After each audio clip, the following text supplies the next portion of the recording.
Hello everyone. आज हम second year का इलेक्ट्रॉनिक्स का लेक्चर स्टार्ट कर रहे हैं। लास्ट वीडियो में हमने फ़िल्टर स्टार्ट किए थे और उसमें हमने शंट कैपेसिटर फ़िल्टर पढ़ा था। आज हम second filter series inductor filter पढ़ेंगे कि अगर सीरीज़ में कॉइल लगी हो, इंडक्टर कॉइल लगी हो, तो इस तरह का फ़िल्टर किस तरह से रिपल को कम करने में कैसे रिपल को कम कर पाएगा। सीरीज इंडक्टर फिल्टर में हम किसी भी रेक्टिफायर के संग अगर उसके आउटपुट और लोड के बीच में अगर हम इंडक्टर कॉइल को सीरीज में लगा दें तो ऐसा फिल्टर सीरीज इंडक्टर फिल्टर कहलाएगा। हमने फॉर एग्जांपल कंस्ट्रक्शन लिया हुआ है फुल वेव रेक्टिफायर का। ठीक है, ये हमने फुल वेव रेक्टिफायर लिया हुआ है, 2 डायोड लगी हुई हैं और जहां डायोड और रेजिस्टेंस जो लोड रेजिस्टेंस है उसके बीच में हमने एल को सीरीज में लगा दिया गया है। इस एल को सीरीज में लगाने से क्या होगा कि जैसे ही जो आउटपुट सिग्नल जो डायोड के बाहर आएगा वो एज अ इनपुट फिल्टर में इंट्रोड्यूस होगा और जिससे उस आउटपुट जो डीसी सिग्नल है उसके करंट का जो रिपल है उर्मी का गुणांक है उसको वो कम कर पाएगा। ठीक है, क्योंकि हमें पता है एल की क्या प्रॉपर्टीज है। एल जो है डीसी को अलाउ करता है और एसी को ब्लॉक करता है, जैसे कि हमने प्रीवियस लेक्चर में पढ़ा है।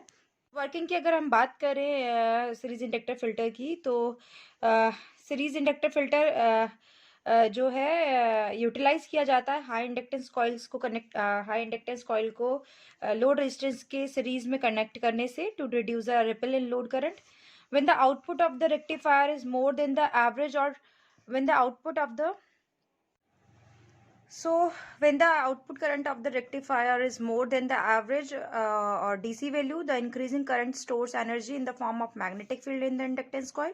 कहने का मतलब है जैसे ही रेक्टिफायर का आउटपुट करंट जो डीसी वैल्यू है उससे ज़्यादा बढ़ेगा तो जो कॉइल की वजह से जो मैग्नेटिक फील्ड इंड्यूस होगी वो उस करंट को एज अ एनर्जी स्टोर कर लेगी और जैसे ही करंट में डिक्रीमेंट स्टार्ट होगा वो एडिशनल ईएमएफ इंड्यूस कर उसको बैलेंस करने की कोशिश करेगी। करंट के जो चेंज है मतलब रिडक्शन ऑफ करंट है उसको अपोज करेगी, क्योंकि ऑब्वियस है कॉइल का काम क्या होता है, प्रेरकत्व का काम क्या होता है कि अपोज करना, किसी भी चेंज को अपोज करना। डिके अगर करंट में कोई तरह का चेंज आ रहा है तो उसको अपोज करता है।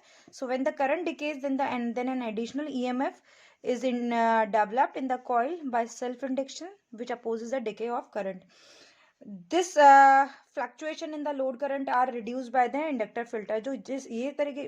ये जो फ्लक्चुएशन है करंट के इंक्रीज होने में पहले और देन डिक्रीज होने में, ये जो फ्लक्चुएशन है वो हम इंडक्टर कॉइल की वजह से रिड्यूस कर सकते हैं, क्योंकि इंडक्टर कॉइल का काम क्या है, वो जो भी डीसी सिग्नल आएगा उसको तो पास ऑन कर देगी और जो एसी सिग्नल आएगा, हायर जो एसी सिग्नल आएंगे उनके स्ट्रेंथ में उनकी कमी कर देगी। ठीक है, एक तरीके से उसको ब्लॉक करने का काम करेगी। पूरी तरीके से ब्लॉक नहीं कर सकती, क्योंकि हमें पता है एक्सल इज इक्वल टू क्या होता है।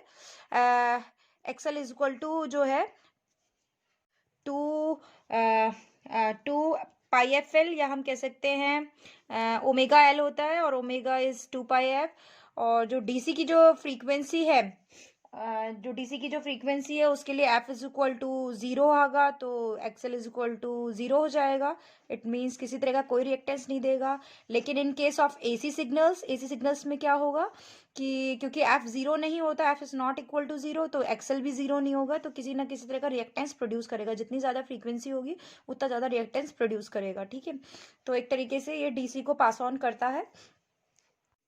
नाउ अगर हम फुल वेव रेक्टिफायर का अगर एनालिसिस करें तो हमें पता है उसका जो फुल वेव रेक्टिफायर के लिए जो हमारी 4 ईयर सीरीज जो हमने लिखी थी फुल वेव रेक्टिफायर के एनालिसिस के टाइम पे, तो वो था और जो आउटपुट था वो था V0 is equal to twice of EM minus 4EM 3 pi cos 2 omega t minus 4EM over 15 pi cos 4 omega T.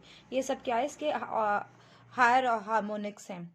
तो इंडक्टेंस कॉइल्स जो है वो डीसी के लिए बहुत ही नेग्लिजिबल इम्पिडेंस ऑफर करती है, बहुत ही कम, क्योंकि मैंने कहा कि जैसे डीसी को लगभग पास ऑन ही करती है, क्योंकि फ्रीक्वेंसी जो डीसी के लिए वो जीरो होती है, तो एक्सएल लगभग नियरली नेग्लिजिबल इम्पिडेंस ऑफर करता है। और जो एसी के लिए है वो डायरेक्ट एसी के लिए कुछ ना कुछ रिएक्टेंस या हायर एसी की वैल्यूज़ के लिए ना हायर हार्मोनिक्स को वो स्टॉप कर लेता है। तो therefore direct voltage across the load, जो लोड के अक्रॉस जो डायरेक्ट वोल्टेज आएगी, जो हमारा ईडीसी आएगा वो कितना आएगा, वो ये वैल्यू आएगी 2 EM/पाई। ये तो सब क्या है, डायरेक्ट डीसी है। डीसी में ये जो पार्ट है वो तो डीसी पार्ट है, बाकी सब एसी का कंपोनेंट है। इसी को हम रिमूव करना चाहते हैं यूजिंग फिल्टर्स। तो EDC इज इक्वल टू 2 EM/पाई and the direct current flowing through the load is, जो EDC की हेल्प से IDC कितना आ जाएगा, ये सब हम प्रीवियस फुल वेव रेक्टिफायर में कैलकुलेट कर चुके हैं। IDC is equal to twice of IM/पाई होता है, और IM होता है E/R प्लस RL। ठीक है, आर क्या है, RS प्लस RF है, फॉरवर्ड बायस में जो डायोड होगी प्लस उसका, प्लस सेकेंडरी कॉइल का जो रेजिस्टेंस है उसके इक्विवेलेंट होता है। और इन केस लोड रेजिस्टेंस जब very very greater than RS plus RF हो, तो हम लिख सकते हैं कि ये E is equal to EM, sorry ये EM है, EM/R plus RL nearly equal होगा EM/RL के। ठीक है, तो यहाँ से हमें IDC की वैल्यू पता चल गई है, और हमें रिपल कैलकुलेट करना है। बेसिकली हमारा मोटिव है कि हम देखें सीरीज इंडक्टर में रिपल कितना आएगा, और रिपल क्या होता है, रेशो होता है DC/AC का। तो IDC हमने कैलकुलेट कर लिया है, अब हमें IAC की ज़रूरत है। नाउ इस सर्किट के लिए जो इफेक्टिव RMS वैल्यू हो जाएगी AC कंपोनेंट की, क्योंकि मेन AC कंपोनेंट क्या है, वो है फर्स्ट हार्मोनिक, जो है सेकंड हार्मोनिक, जो आगे फोर्थ हार्मोनिक, सिक्स हार्मोनिक जो है उनके जो एम्पलीट्यूड है वो बहुत कम होते जाते हैं। इसलिए जो हमारा मेन मोटिव है वो जो फर्स्ट टर्म है, सॉरी सेकंड टर्म जो है एक्सप्रेशन की, वही है। बाकी को हम in comparison to second neglect कर सकते हैं। So effective RMS value of main AC component क्या हो जाएगी, 4 EM/3π√2। ठीक है, जैसे हम RMS वैल्यू कैलकुलेट करते थे √0 टू T तक I का स्क्वायर, I² DT करते थे, तो I² की वैल्यू DT करने को सॉल्व करने पे हमें जो वैल्यू मिलेगी वो होगी 4 EM/3π√2, जैसे हम फुल वेव रेक्टिफायर में करते हुए आए हैं। नाउ जो ये वोल्टेज जो हमारी इफेक्टिव RMS वैल्यू है वो हमारी कहाँ अपेयर होगी, ये वोल्टेज हमारी यहाँ अपेयर होगी। ठीक है, L और RL के कॉम्बिनेशन पे जो है ये वैल्यू आएगी, ये इफेक्टिव जो RMS वैल्यू है।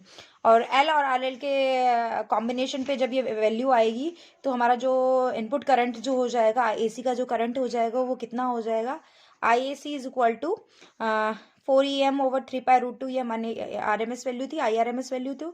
और कहाँ पर आ रही है, रेजिस्टेंस और जो आपका इंडक्टर कॉइल है उसके कॉम्बिनेशन, सीरीज कॉम्बिनेशन पे आ रही है। तो वो हो जाएगा मल्टीप्लाई में 1/√RL² प्लस 4 ω²L², बिकॉज ये क्या है, 2 ω L है, 2 ω L की फ्रीक्वेंसी है। और तो स्क्वायर करेंगे तो हो जाएगा 4², 2 का स्क्वायर 4 ω²L²। अब हमें पता है अगर जो ओमेगा है या जो ओमेगा एल की वैल्यू अगर very very greater than RL हो, तो इन कंपैरिजन टू RL 4 ω²L बहुत बड़ा होगा, तो हम इसको नेग्लेक्ट कर सकते हैं। तो ये इक्वेशन रह जाएगी 4 EM/3π√2 इंटू √4 ω²L², और √ से बाहर निकलते हो जाएगा 2 ω L। और ये कुछ कैलकुलेट कर लेंगे हम। ये IAC हो गया, IDC हम कैलकुलेट कर चुके हैं। तो रिपल हमारा बचा, रिपल फैक्टर हो जाता है IAC/DC, AC/DC का कॉम्बिनेशन IAC हम निकाल चुके हैं। IAC हमारा जो था, सॉरी IAC हमारा ये रहा, और जो IDC की वैल्यू है वो इतनी है हमारी।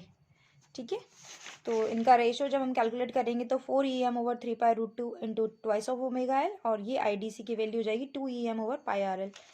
इसको सब सॉल्व करेंगे तो ये आ जाएगा RL/3√2 ω L। ठीक है, RL को अगर ω L के नीचे ले जाएं और इस वैल्यू को सॉल्व करें 1/3√2, तो ये आ जाएगा कुछ 0.236 ओवर ω/L/RL। तो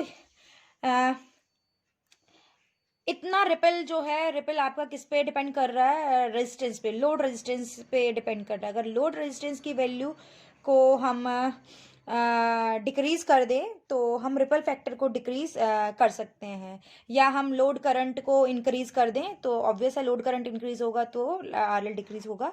सो बाय डिक्रीजिंग RL और increasing load current the ripple factor will decrease. So this is the working of series inductor filter, कि जब कोई भी कॉइल को सीरीज में लगाया जाए रेक्टिफायर के डायोड और लोड रेजिस्टेंस के बीच में, तो इस तरह से हम रिपल को किसी तरह से कम कर सकते हैं। बेसिकली हमारा मोटिव है कि हमारा जो आउटपुट है वो प्योरली डीसी फॉर्म में आए, उसमें जितना हो सके एसी का कंपोनेंट कम होता जाए।